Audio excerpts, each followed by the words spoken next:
కష్టం పాడు కానికుండా లాభము కూర్చిన శ్రీకరుడా, ఆదాయములను పదిలపరచి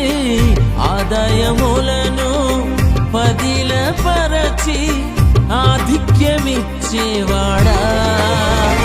జయశీలుడా విభుడా పరిపూర్ణుడా హితుడా, జయశీలుడా విభుడా పరిపూర్ణుడా హితుడా, సకల ఆశీర్వాదముల కారణభూతుడా యేసు నా ప్రియుడా, సకల ఆశీర్వాదముల కారణభూతు